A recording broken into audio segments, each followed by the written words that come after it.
no século XIX, a recém-codificada doutrina espírita se ocupou do estudo de manifestações de efeitos físicos, entre eles a materialização.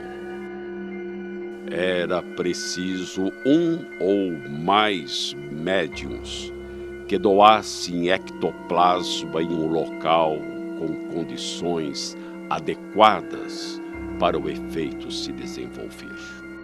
O espírito presente poderia então, usando essa substância, condensar sua forma para que se tornasse visível aos olhos humanos. Seriam os espíritos capazes de se manifestar em nosso mundo?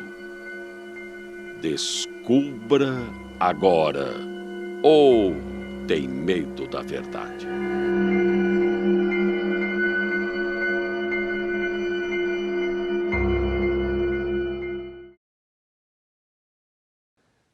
Olá, vocês acabaram de acompanhar uma dramatização sobre materialização de acordo com a doutrina espírita. Mas fica uma dúvida, será mesmo que os espíritos podem se manifestar fisicamente?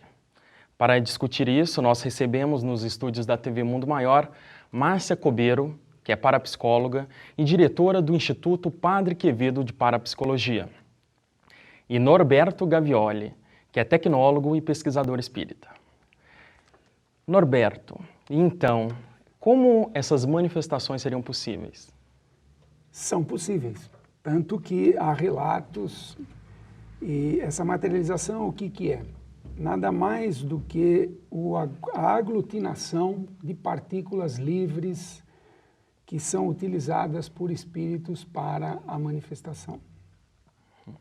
Márcia, a parapsicologia diz que há alguns fenômenos ditos sobrenaturais pelo grande público. A materialização, ela seria um desses fenômenos? Não. A materialização é exteriorização do ectoplasma, da energia corporal do vivo, que exterioriza e plasma, forma, né, a ideia do que o vivo pensa, e isto pode ser visto, pode ser fotografado, não é sobrenatural e não tem nada a ver com a lei. Poderia ser, então, uma manifestação de espíritos desencarnados? Olha, a ciência parapsicológica não aceita, de ponto de partida, a intervenção dos espíritos das pessoas que já morreram no nosso mundo, já que para agir, o espírito precisa de um corpo. Então, não tem como provar, do ponto de vista da parapsicologia, que realmente os mortos agem ou interferem no nosso mundo.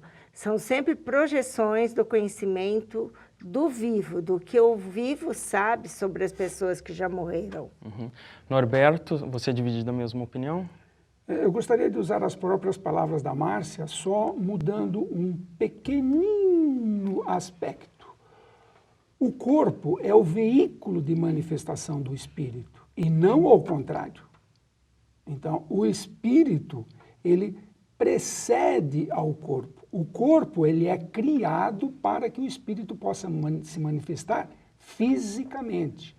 Então, tanto encarnado como desencarnado, o elemento principal, o ente, vamos chamar assim, o ente principal é o espírito. Enquanto encarnado, ele se utiliza de uma aglomeração mais densa da matéria, que são átomos provindos do quê? Dos alimentos e da respiração, e condensa tudo isso. Uma vez morto, ele não deixa de existir. O corpo volta para a natureza, é tudo reciclado, mas o espírito continua com a sua atividade mental. A única coisa que o espírito sabe fazer 24 horas por dia é pensar, quer seja encarnado, quer seja desencarnado. Uma vez desencarnado, ele se manifesta, pode se manifestar através de materializações. É comum isso? não é comum. Por quê? Porque eu preciso de condições específicas para que haja essa materialização de um morto, vamos assim chamar. Eu preciso do ectoplasma, você reconhece a existência do ectoplasma. Nós espíritas também conhecemos o ectoplasma. Então, o ectoplasma, ele é liberado por determinados elementos. Nem todos os elementos podem liberar ectoplasma. Essa liberação é feita através do conhecimento e da vontade do espírito comunicante, que se utiliza dessa liberação e faz a materialização. Essa materialização pode ser mais densa ou menos densa, em função do conhecimento dele e da matéria-prima disponível. Por isso é que as aparições, elas são voláteis, elas são fluídicas, vamos assim dizer, como se fosse um vaporzinho. Por quê? Porque o indivíduo que cede o ectoplasma, se ele for ceder, vamos citar um exemplo comigo, se eu for ceder todo o meu material para que se materializasse aqui um espírito com 77 quilos, eu desapareceria. Então eu não posso doar os meus 77 quilos de átomos para que se materialize um outro indivíduo aqui. Márcia, eu libero parte dele. lhe convenceu? Eu vou usar o mesmo recurso dele, a mesma estratégia dele. Repetindo tudo o que ele falou, a única coisa em que a ciência parapsicológica discorda é que esse comunicante volte do além. Nunca foi revelado nada que os vivos não soubessem, nunca foi antecipado nenhum conhecimento científico da época. Então, realmente se trata de exteriorização de energia corporal somática, o ectoplasma, do vivo.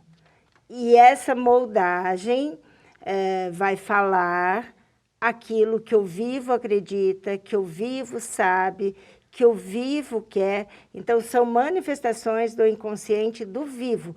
Tudo aquilo que o vivo sabe, por telepatia até, de pessoas que já morreram, é o que se manifesta. Não tem como provar em ciência, repito, essa comunicação dos vivos com os mortos. Norberto, se de fato essa materialização ela acontece e os espíritos têm esse poder de se manifestar fisicamente, alguns deles poderiam fazer coisas ruins para outras pessoas, a gente teria que ter medo quanto a isso? Eu peço para você responder daqui a pouco.